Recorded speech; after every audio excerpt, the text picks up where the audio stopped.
नमस्कार, ये आकाशवाणी शिमला है। अब आप प्रभा शर्मा से प्रादेशिक समाचार सुनिए। आज के मुख्य समाचार। मुख्यमंत्री जयराम ठाकुर ने कहा, हिमाचल ने विभिन्न क्षेत्रों में अग्रणी स्थान हासिल कर देश के बड़े राज्यों को दिखाई प्रगति की राह। टोक्यो ओलंपिक खेलों का शानदार आगाज, भारत के 127 खिलाड़ी ले रहे हैं भाग। केंद्रीय खेल मंत्री अनुराग सिंह ठाकुर ने कहा, ओलंपिक खेलों में भाग लेने वाले खिलाड़ियों को दिया गया बेहतरीन प्रशिक्षण।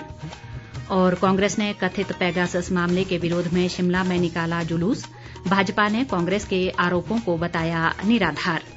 अब समाचार विस्तार से।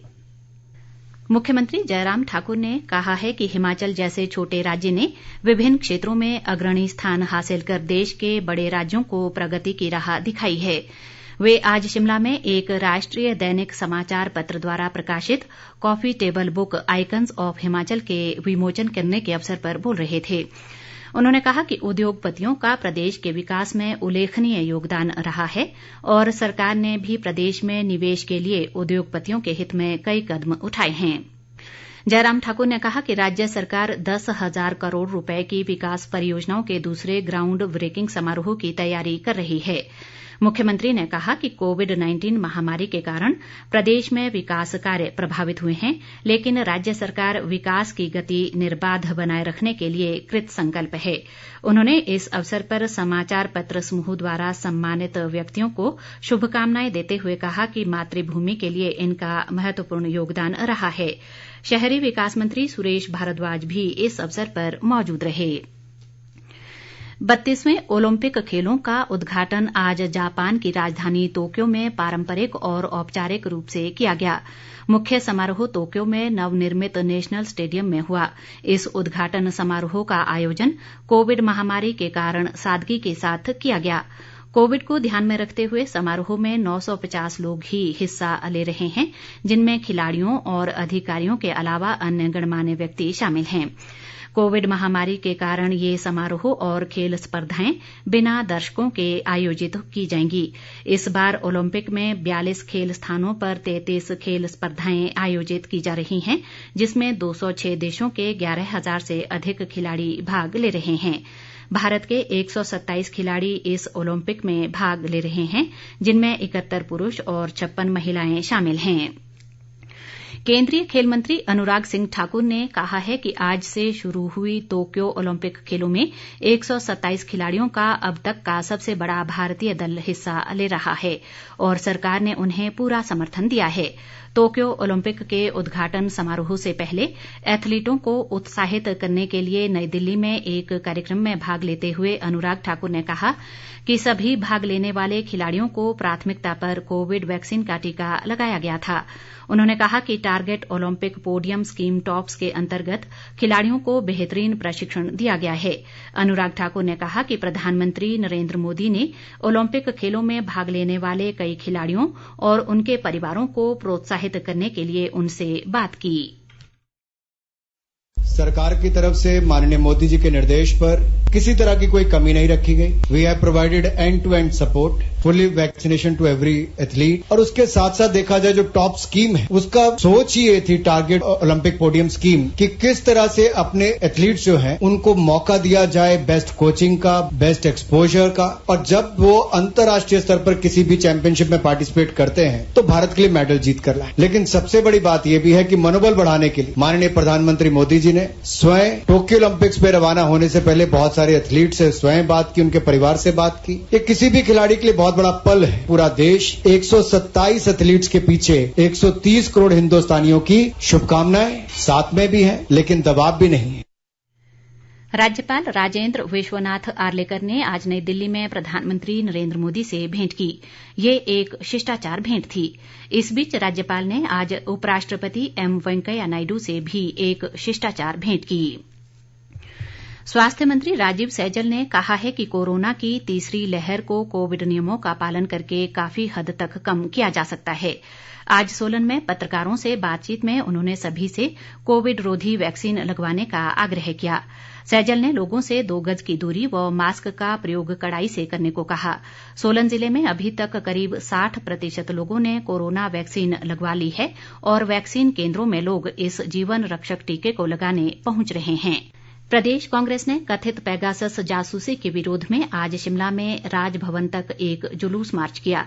इस अवसर पर प्रदेश कांग्रेस अध्यक्ष कुलदीप राठौर ने कहा कि इस जासूसी मामले से देश दुनिया भर में शर्मसार हुआ है।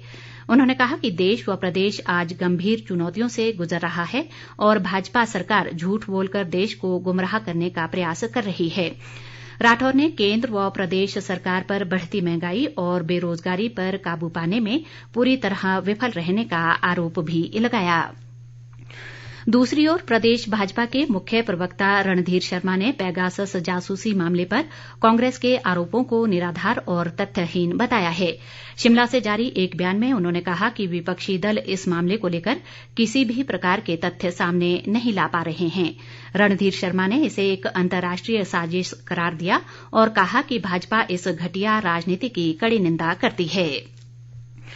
शिक्षा मंत्री गोविंद ठाकुर ने कहा है कि हिमाचल भाषा अकादमी राज्य की कला संस्कृति और साहित्य के संरक्षण व संवर्धन के लिए निरंतर कार्य कर रही है। ये बात आज उन्होंने मंडी में हिमाचल कला संस्कृति भाषा अकादमी और संगीत सदन मंडी द्वारा आयोजित व्यास पूर्णिमा महोत्सव के अवसर पर कही। गोविंद ठाकुर ने कहा कि भारत ऋषि मुनियों की तपोस्थली रही है और उन्होंने अध्यात्म, नैतिकता, परोपकार व त्याग के अमूल्य उपदेश दिए हैं। जनजातीय जिला लाहौल स्पीति की तांदी पंचायत के कारगा में उद्यान व वानिकी विश्वविद्यालय नौणी के वैज्ञानिकों द्वारा पर्यावरण मित्र फसल कीट प्रबंधन पर एक शिविर आयोजित किया गया। जनजातीय विकास मंत्री रामलाल मारकंडा शिविर में बतौर विशेष अतिथि मौजूद रहे। उन्होंने कहा कि किसानों को प्राकृतिक खेती के लिए प्रोत्साहित करने के उद्देश्य से सरकार ने सब्सिडी का प्रावधान किया है। शिविर में मौजूद किसानों को पर्यावरण मित्र फसल कीट प्रबंधन व प्राकृतिक खेती के बारे में जानकारी दी गई। आज राष्ट्रीय प्रसारण दिवस है। वर्ष 1927 में इसी दिन इंडियन ब्रॉडकास्टिंग कंपनी ने मुंबई स्टेशन से रेडियो का प्रसारण आरंभ किया था। देश की लगभग पूरी आबादी और 99% से अधिक क्षेत्र तक आकाशवाणी की पहुंच है। अपने प्रसारण के माध्यम से रेडियो आम आदमी को लगातार सूचना, शिक्षा और मनोरंजन उपलब्ध करा रहा है। वर्तमान में आकाशवाणी विश्व के सबसे बड़े लोक प्रसारकों में एक है। सूचना और प्रसारण मंत्री अनुराग ठाकुर ने राष्ट्रीय प्रसारण दिवस पर लोगों को बधाई दी है। एक ट्वीट में अनुराग ठाकुर ने कहा कि प्रभावी संचार माध्यम नागरिकों को सशक्त बनाता है। प्रदेश सरकार के सामान्य भविष्य निधि अभिदाताओं को वर्ष 2020-21 की वार्षिक विवरणियां डीडीओ द्वारा डाउनलोड करने के लिए वेबसाइट www.himkosh.nic.in पर उपलब्ध करवा दी गई है। प्रधान महालेखाकार कार्यालय शिमला के अनुसार सभी आहरण व संवितरण अधिकारी उनके कार्यालय में कार्यरत अधिकारियों व कर्मचारियों की वार्षिक सामान्य भविष्य निधि विवरणियां वेबसाइट से डाउनलोड कर सकते हैं। शिमला जल प्रबंधन निगम ने शहरवासियों से बरसात के मौसम में अपने निजी पेयजल टैंकों की सफाई करवाने की अपील की है। शिमला जल प्रबंधन निगम के एसडीओ महबूब शेख ने बरसात के मौसम में लोगों को निजी पेयजल टैंकों की सफाई करवाने और पानी उबाल कर पीने की सलाह दी है। इस संबंध में आज शिमला में निगम के अधिकारियों के साथ एसडीएम की अध्यक्षता में एक बैठक भी हुई, जिसमें लोगों को जल जनित रोगों से बचने के बारे में जागरूक करने का फैसला लिया गया। प्रदेश में कोरोना संक्रमण के 87 नए मामले सामने आए हैं, जबकि 127 लोगों ने कोरोना से जंग जीती है। राज्य में कोरोना मामलों की कुल संख्या 2,04,887 तक पहुंच गई है। इनमें से 893 सक्रिय मामले हैं, जबकि अब तक 2,04,81 लोग कोरोना संक्रमण को मात दे चुके हैं। राज्य में कोरोना से अब तक 3,495 लोगों की मृत्यु हुई है। अंत में मुख्य समाचार एक बार फिर। मुख्यमंत्री जयराम ठाकुर ने कहा, हिमाचल ने विभिन्न क्षेत्रों में अग्रणी स्थान हासिल कर देश के बड़े राज्यों को दिखाई प्रगति की राह। टोक्यो ओलंपिक खेलों का शानदार आगाज, भारत के 127 खिलाड़ी ले रहे हैं भाग। केंद्रीय खेल मंत्री अनुराग सिंह ठाकुर ने कहा, ओलंपिक खेलों में भाग लेने वाले खिलाड़ियों को दिया गया बेहतरीन प्रशिक्षण। और कांग्रेस ने कथित पेगासस मामले के विरोध में शिमला में निकाला जुलूस, भाजपा ने कांग्रेस के आरोपों को बताया निराधार। इसी के साथ ये समाचार बुलेटिन समाप्त हुआ। नमस्कार।